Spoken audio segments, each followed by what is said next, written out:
twongere tubasuhuze inshuti bakunzi mukurikiye One Nation Radio kibisanzwe muramenyereye ko umunsi ku wundi tubagezaho amakuru atandukanye yiba bivugwa. Kuri uyu munsi wa none cyo tukugezaho nibijyanye n'umwiherero wabaye ku nshuro ya gatandatu w'abanyarwanda batuye muri Leta Zunze Ubumwe za Amerika. N'umwiherero nkuko mbikubwira wari ubaye ku nshuro ya gatandatu. Ambasaderi w'u Rwanda muri Leta Zunze Ubumwe za Amerika Mathilde MUKANTABANA yibukije abanyarwanda muri uyu mwiherero ko bakwiye kongera umusaruro muri bike bakora, ariko nanone abasaba ko bagomba kuba bafite intego. Nka One Nation Radio twaraganiriye nyuma yuko uyu mwiherero usojwe, twaganira ari muri Leta Zunze Ubumwe za Amerika, turi Kigali, abasha kutubwira dukoresheje yakure uko byifashe nuko bimeze. Ni ikiganiro kigufi twagiranye ugiye gukurikira. Nibutse ko niba utarakanda subscribe ushobora kuyikora, hanyuma ariko n'ibitekerezo byawe turabikeneye hano kuri One Nation Radio. Ngiye nitwa Simeon Stizo Muhumuzi.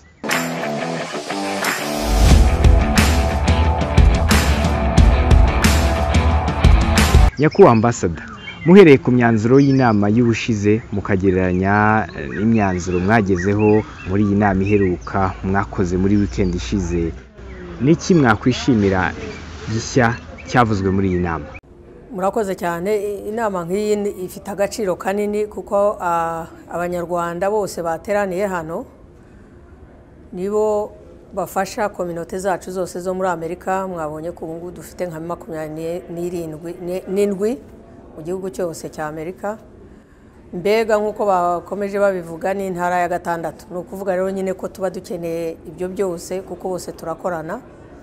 Murumva rero ku bitekerezo byose tugeramo cyane cyane birebana niyo ntara ya gatandatu bigira akamaro iyo twahuye nabo ngabo nyine babareberera kugira ngo tubashe twese kuganira tugere ku byo tugomba kugeraho kandi bifatika bizadufasha mu mwaka wose. Icyo nakwishimira icyambere cyo umuryango warakuze, hamaze kongeraho izindi ntara 7 mu mwaka umwe. Intara 7 ni nyinshi cyane urebye ukuntu iki gihugu kingana.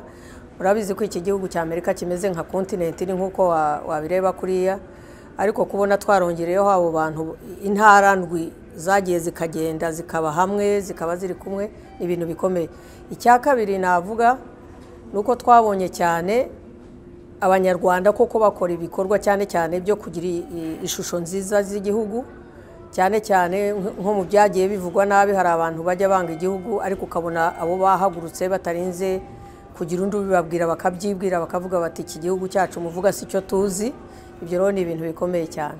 Ntabwo bose bagomba kukizamo, ntabwo bose baza muri izo services za ambassade, ariko bose bazi ko bafite ikaze. Nicyo kintu cyiza kimaze kumenyekana kubera aho hose n'abanyarwanda nyine dukorana barabivuga, kandi ko kushatse service niyo ataraza no muri ibyo byose turayimuha, ntabwo tuyimwima.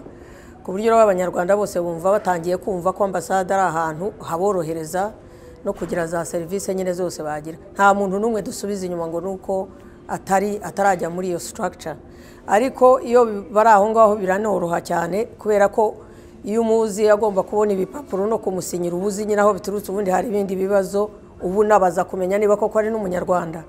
Hari igihe abantu bitwazaga u Rwanda ari ab'ibindi bihugu akigira umunyarwanda kugira abone izo service.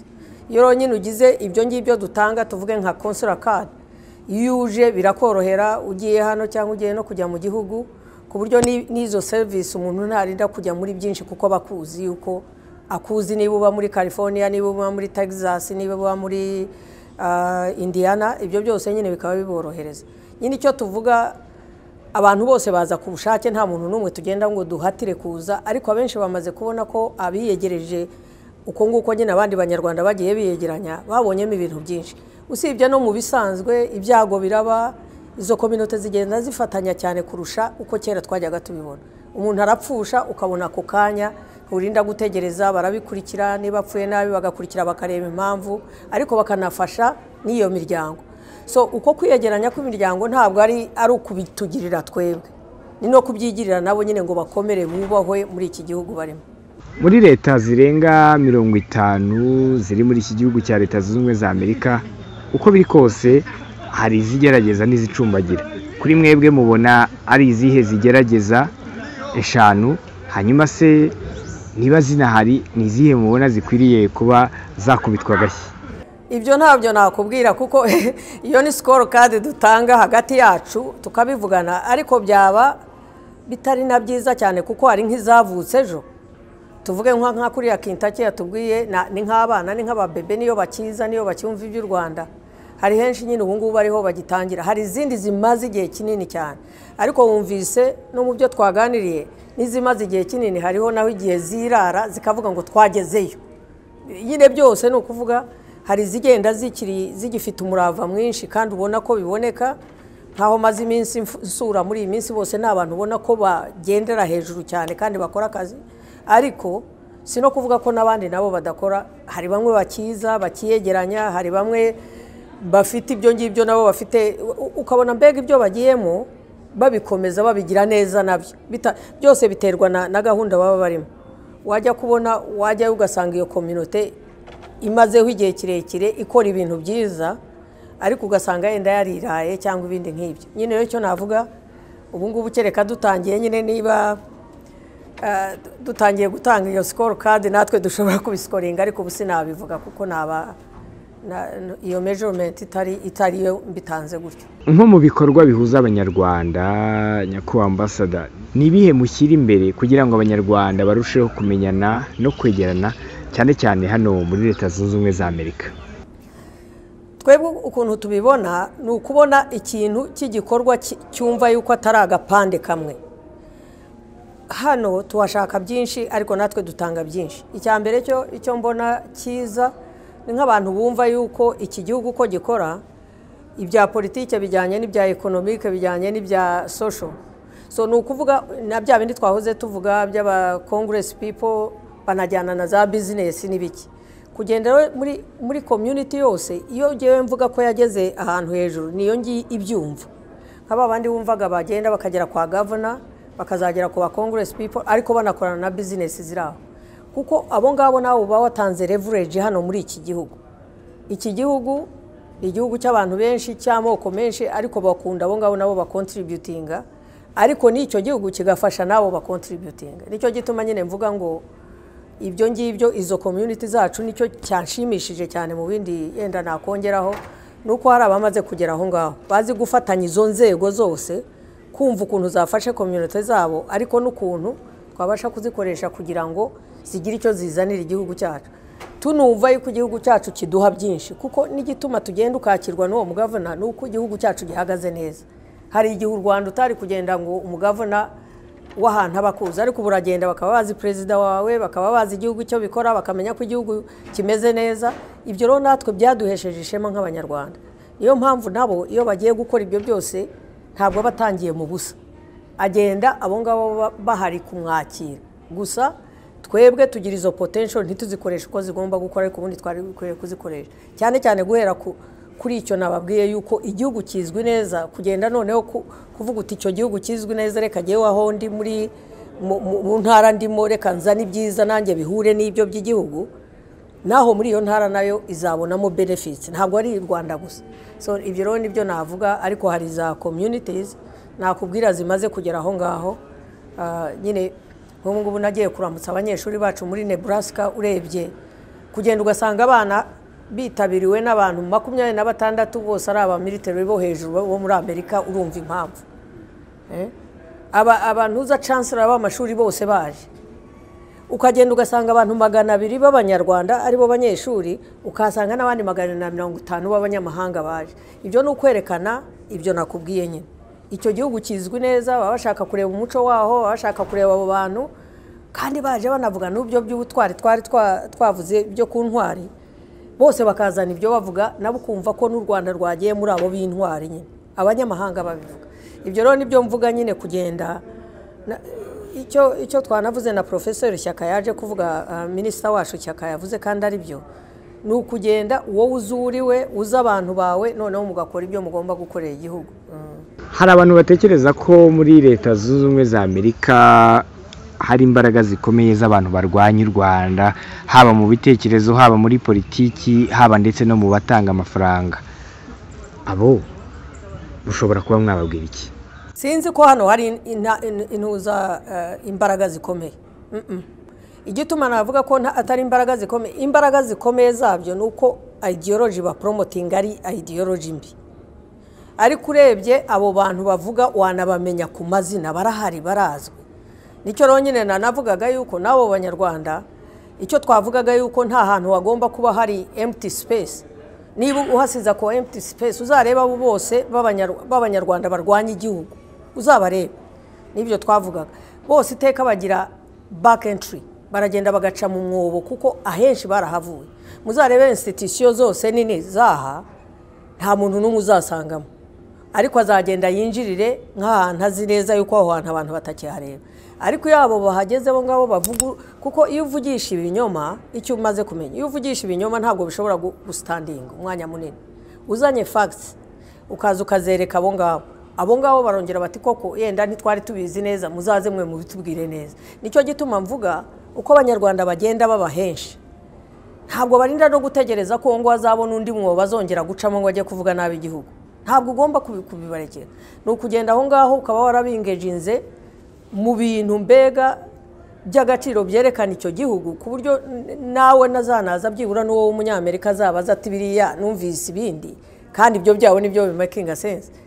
Nta mwanya, niyo mpamvu navugaga ngo iyo umwanya uhari abantu batawurimo undi azawujyamo, niko bimera. Ariko sinavuga yuko icyo kibazo gihari hano cyane kinini, ni ukubera nyine ko bagenda batora utwo twanya tuba turimo vacuum. Ibyo rero nyine nkaba nababwira nti ni nacyo tuba duhuriye, ntimukareke iyo myanya itarokipe nta kindi. Akabazo k'amatsiko nyakubahwa ambassador, muri iyi minsi hari umuzo cyangwa ikintu kimeze nka movement kiri mu banyamerika babirabura barimo kugenda basubira muri Afurika bashaka aho bakomoka, abadafite aho bakomoka bashakisha aho bashobora kuba batura, ndetse hari n'abatangiye gufata ubwene gihugu muri Afurika. Ese mu Rwanda mu kubashishikariza kuhatura mwebwe mubikora muti? Twebwe turabankuraje cyane, hari n'abantu benshi b'abanyamerika bagenda babirabura bino bamaze kugira Rwanda. Hari abo maze guhostinga bitwa Constituency for Africa ari abanyamerika gusa babirabura bakomeye ino, nk'aba bandi bo kwa Martin Luther King turabingejinga. Mwabonye igihe twari muri Florida banamenye u Rwanda yuko ari igihugu nacyo gikurikira iyo ngiyo ntuza peace ikurikiranye na ideology ya Martin Luther King. So icyo mbabwira turabigira kandi tubabwira ko n'icyo gihugu gihari nkuko nababwiye hariya mu ntuza naho nyine baza aho baturutse physically abenshi bavuye, ariko naho nyine bo bafite ukuntu ba marketing ibyo byo kuvuga ngo muzaze kubera ariho mwaturutse, ariko abo ngabo bashaka ahantu igihugu cy'abirabura n'ahantu abirabura abandi babemera nk'abavandimwe kandi bakarebera muri iyo sanse nini cyane ya Pan-Africanism.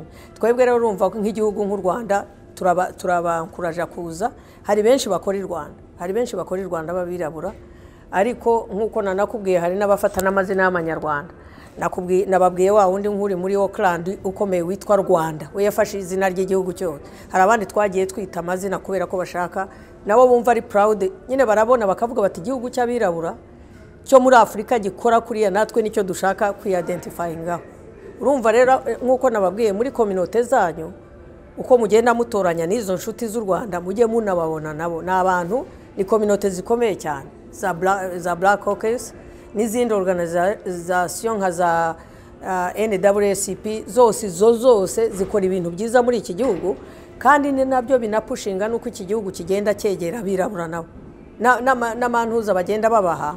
Ntabwo ari uko babitanze gutyo gusa, babitanga kubera nabo birabura bapushinze guhera kuri abo ba Martin Luther King imvene mbere yaho. Nicyo giro mvuga rero mwebwe namwe mugomba kuba muri aho mukababera bavandimwe. Iyaje umwirabura wina aza kuko wumva kunze n'icyo gihugu, wumva hari niyo emotional connection.